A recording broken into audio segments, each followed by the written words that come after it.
For the last century, the Middle East has been defined by war, conflict, and political instability, all of which have been helmed by strongman dictators who have either met their day of reckoning, seized upon a new opportunity to take power, or who have managed to continue their regimes. But one country has had all the war, all the conflict, and all the political instability without the role of a strongman. In fact, you could say that these issues are not necessarily caused by the role of the strongman dictator itself, but instead by one of the Middle East's deeper political issues: oligarchy, corruption, sectarian violence, and foreign influence. No country represents these issues, and in fact many of the other issues of the Middle East, quite like Lebanon. No one writing about Lebanon can be unaware of the issues that they are facing today: the struggle against their corrupt regime, against economic failure, and the criminal liability of the government in a devastating explosion. These struggles are still ongoing, and despite intense opposition, they haven't stopped. To understand these issues, we need to understand how the Levant was back in antiquity. The role played by the various conquerors in shaping the Levant would create the skeleton from which the Lebanese aristocracy would cement their power, and the skeleton on which sectarianism of the modern day would be expanded on by the French. Arabs, especially when looking at antiquity, are recognized as being a tribal and nomadic people, and though this is partly true, the Arab identity is much more flexible and multifaceted than people give it credit for. In the Levant, the Fertile Crescent, the world's oldest cities were erected. In line with this, Lebanon, far from being a land of nomadic people, was a land of city-states dating back to the time of the Phoenicians. These were traders and merchants, not nomadic peoples. Control over these choice ports in Tripoli, Beirut, Sidon, and Tyre would, and still are, be an important goal in any would-be power in the region.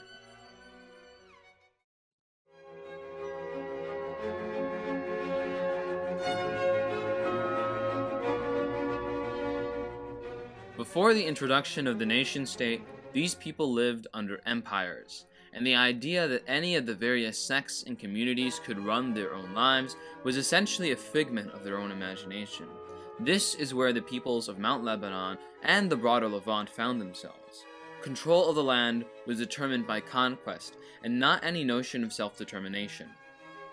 This control was done in the form of tax farms, or ikhta. Established through the various Arab and Turkish conquests, this ikhta system would create an almost feudal-like relationship between ruling clans and dynasties, or the manasib, and the Levantine peasantry, or the fallah. Side note, this is a video on Lebanese history, but the ikhta feudal system was employed all over the Levant, so the class of fallah is something that applies to even me, your dear narrator. This relationship between ruling clans and the Levantine peasantry would be noted by intense factionalism, but unlike the religious factionalism that exists today, this was mainly done through the support of various ruling families. Dramatic and history-shaping family rivalries was the main medium of politics in the Levant until late into the 19th century, and even today they are still a fixture in Lebanese politics. Rivalries such as the Qaisi-Yamani rivalry would be an almost ancient conflict that would encompass the entirety of Arabia from Yemen to the Levant. This broader conflict of the rule of tribal factions would eventually take a local flavor, as the clans would export their rivalries into Lebanon specifically. The Arsalani-Jumblat rivalry, for example, was typical of the ikhta and factionalist system. The fallah would work and produce goods, and the manasibs would profit via taxation. When the Ottomans came into the region, they kept this system and set up the first polity that we could call Lebanon in 1523, Mount Lebanon. The Ottomans, for most of the history of their rule of this land, would encourage this ikhta system. But slowly, especially in the later period, the challenges proved too overpowering. These challenges would be expressed in the flaws of the system. Preferential treatment of Muslims over other faiths encouraged the development of specialization in labor based on confessional lines. Hereditary rules of the ikhta system dealing with the demands of political representation of the commoners. Said rulers conflicting with the Ottoman state and each other for greater autonomy, and the fight between landlords and peasants over rent and land. One such example of the flaws of this system causing conflict was in 1820, when peasants revolted against the heavy taxation of their emir, Bashir II, who collected 9 million piastres and pocketed 5 million for himself. I don't know what a piastres is, but my man has taken 56% of their tax dollars for himself. Interestingly enough, this tax revolt was led by peasants from Sunni, Christian, Druze, and Shia backgrounds. They met in the Mar-Elias church and vowed not to betray one another and to struggle together for the common good. They were led by wakils, or elected delegates from their villages, and staged a mighty struggle against their emirs that unfortunately was crushed. As these spontaneous tax revolts of Fallah against the Manasib ramped up, another form of social change began to slowly chip away at the ikhta system. The production of goods in the Levant was done through a relationship between Nablus cotton, Beirut sericulture, and Damascus weaving. Through trade relationships such as these, industries of specialized trade transformed raw materials into usable products, and producers of these goods would become very wealthy and powerful. Thus, a mostly Maronite merchant class slowly began to arise, and more political power would be wrested into their hands. At the same time, another important class of administrators, called mudabbirs, began to gain more power and influence in Lebanese society. The mudabbirs would gain power as the tutors, secretaries, and skilled clerks of their society, and further increase the station of the Maronites. These other classes of power proved to be a challenge to the emirs, and as peasants began to revolt more and more, and as the Ottoman Empire began to slowly come to the realization that they needed to modernize, that the ikhta system would be severely challenged. In 1831, the Egyptians under Muhammad Ali Pasha occupied parts of the Levant and took great aims to govern the territory effectively, promoting international trade, some equality between Christians and Muslims, and representative municipal councils. The Druze Manasib were fiercely opposed to Egyptian rule and led a rebellion in 1838. And in this rebellion, the Egyptians armed Christians in order to fight the rebels. This possibly is one of the first examples of Lebanese violence on sectarian lines.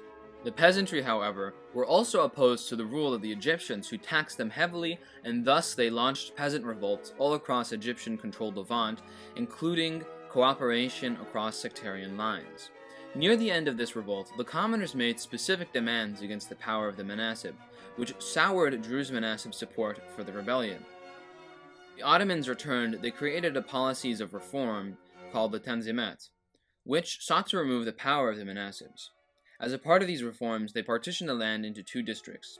In the southern district, a Druze was selected as the emir of a mostly Christian population, and in the north, a Christian was selected as emir of a mostly Christian population with a Druze minority. Both parties were opposed to this. Partition caused sporadic bursts of sectarian violence that would lead to a civil war in 1858. In the northern district, Christian peasants demanded the end of the ikhta system via rebellion, and in the south, Christian peasants sought the same against Druze Manasibs. It is important to understand for this story that there were also many Manasibs of many faiths across Lebanon, but what distinguished the Druze was that they were lords over people who were not of their religion. Their position was thus more precarious, and they were very frightened by the rise of a Christian middle class that could surpass them with the abolishment of the ikhta system. In their conquest of a village called Deir el-Qamar, they massacred 900 to 2,000 Christians. The conflict here devolved into bouts of sectarian cleansings committed by each side against each religious domination. The sectarian violence seen in the late 19th century would be followed by a recombination of the two districts into one polity. The Christians were now the majority of this territory and held most of the political power. The elected council that was partly involved in governance now had a 7-5 Christian majority. This was a period of relative stability and peace, but the fears of one group dominating or surpassing the other would always linger. As Mount Lebanon transitioned from an Ottoman possession to its own republic, these problems would continue to plague Lebanese society, and the building blocks for another war, such as this, would be handled by a certain country.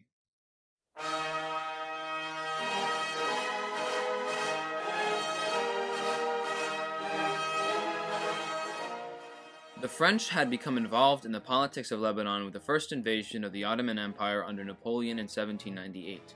In 1840, after involving themselves in the Ottoman reconquest of the Levant, they were heavily influential in the decision to partition the Emirate of Lebanon. France would also come to adopt the mantle of protector of Christians from the Russian Empire. And under the rule of Napoleon III, France would increase its business interests in the Levant and its connections with the Maronite Christian community of Lebanon. France had a colonialist fever, and Lebanon was its medicine. But just as French ambitions increased, and Ottoman control of the land became a silly joke among the Europeans, a new cultural and political movement began to develop in Lebanon and the broader Levant. This movement would be labeled the Nahda, or the Awakening, under which Arabs began to see themselves not as subjects under the Ottoman Sultan, but as a people deserving of a nation. The Nahda and its historical importance is deserving of a video of its own, but the intellectual achievements of this movement would come to shape political thought in the Arab world greatly. In this time, Lebanon truly prospered, and the ascendant Christian class of merchants and mudabirs excelled greatly, and nor was this prosperity more apparent than Beirut. From the port city, merchants would export commodities such as silk to the broader world, but issues were still pervasive in this period. Firstly, the divide between peasants and manasib was still very powerful, and culminated into the formation of a merchant aristocracy. As the population in Lebanon boomed, many peasant farmers were unable to make enough money living in Lebanon, so they immigrated with the hope of getting enough money to buy some land, but found that no one would sell. This forced many to stay in their new countries. Secondly, Lebanon developed an economy dependent on sericulture, or silk production, that required them to use the little arable land available to them for cash crops and not subsistence crops. Thus, they were dependent on foreign markets for cash, and Syria and Palestine for grains. When World War I began, many of these issues would culminate into a catastrophe for Lebanon.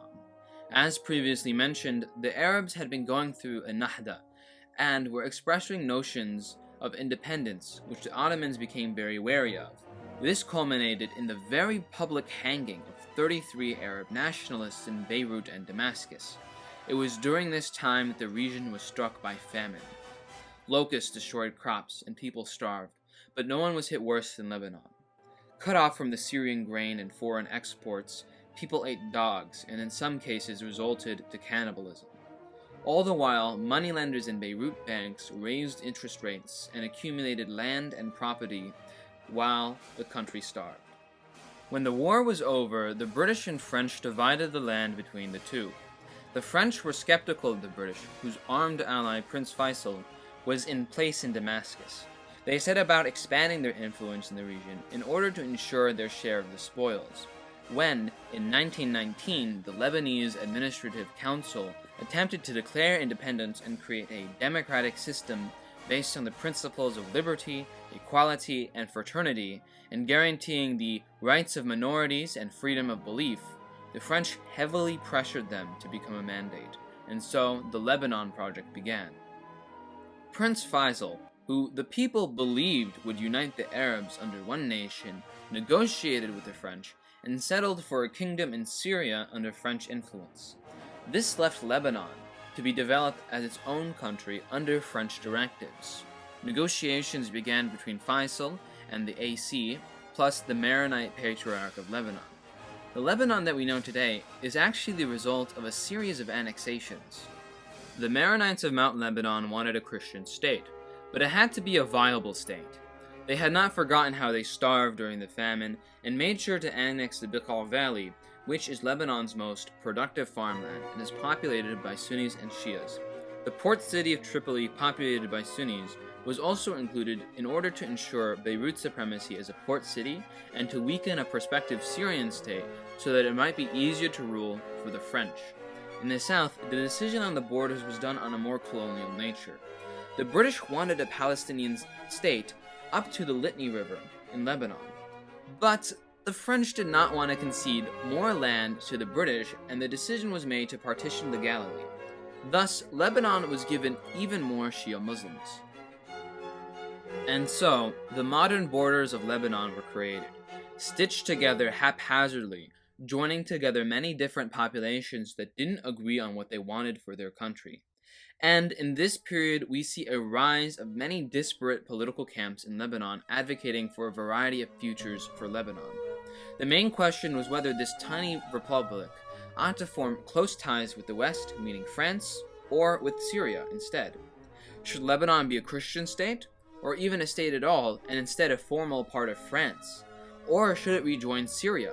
In the mandatory period of Lebanon, These questions would spur the creation of many extremist groups that arose offering answers to these questions. Some of these groups, like the Phalange and the SSNP, both fascist organizations, would come to play a major role in the history of Lebanon. But, in the meantime, the mandate had to be governed.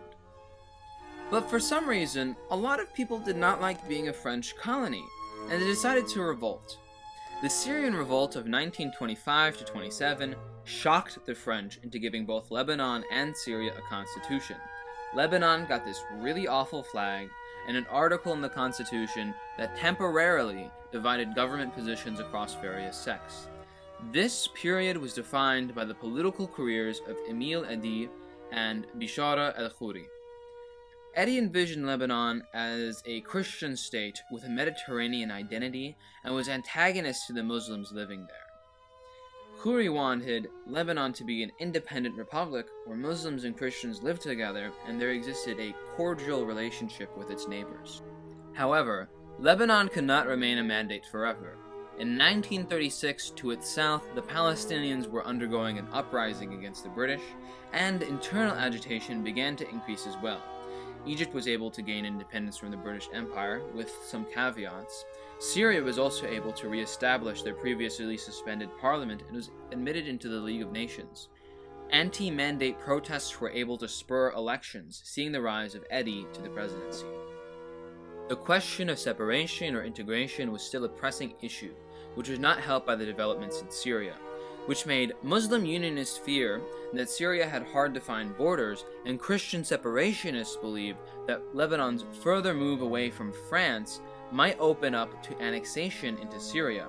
So, when Edi signed the Treaty of Friendship and Alliance between France and Lebanon, which assured French military presence along with independence for Lebanon in 3 years, he was pretty proud of himself. However, 3 years came and went, and the French refused to ratify the treaty, suspended the constitution, and dissolved the Chamber of Deputies. Then, a man with a silly mustache invaded Poland, and the entire political order was thrown for a loop. In 1940, France fell to the Nazi invasion and the Vichy regime was established. Edi was technically head of state, but he was booted in 1941 and replaced with a man named Alfred Nakash. When the Allies took Lebanon away from Vichy control, the Lebanese demanded full independence and free and fair democratic elections. The Lebanese oligarchy wanted control of the business interests in Lebanon, and many nationalists in various positions of the Lebanese political spectrum were keen to be a free country. At the insistence of British General Spears, elections were to be held in Lebanon. The French appointed a Greek Orthodox lawyer to organize the electoral laws, setting representation at a 6-to-5 ratio for Christians and Muslims respectively. When the Lebanese had said election in 1943, seeing the victory of Bishara el-Khoury and the subsequent abolition of the power of the mandate, the French reacted harshly. Under Delegate General John Hello, many government ministers, including Khoury, were arrested, and his rival Emil Edi was appointed as the head of state. The people, infuriated by this move, stormed the parliament. After leaders in the region voiced disapproval at this move, the British threatened intervention, and the French relented. Lebanon was now a free republic. This new republic would have to manage to survive in a region without France, where many people inside the nation or out were not even sure Lebanon should be a country too weak to make any mistakes, so that it must be finely tuned to the shifting alliances of the conservative and secular elements of their own society and the broader Middle East. Lebanon was free, but could it stay together? This video covers the changes in political and social structure of Lebanon from Ottoman rule towards independence. In this video, I reference many historical events and even glossed over other such events. I did not cover the lives of influential rulers before the reforms. I was unable to go into depth on the wider impact of the Nahda, and I felt that such figures and events deserve a historical telling unique to them, as opposed to being hand-fisted into a video dealing mostly with analysis. I want to thank everybody for watching my video, and I hope that I met your expectations. Please, if you like this video, like, share, and subscribe. Thank you, and have a good day.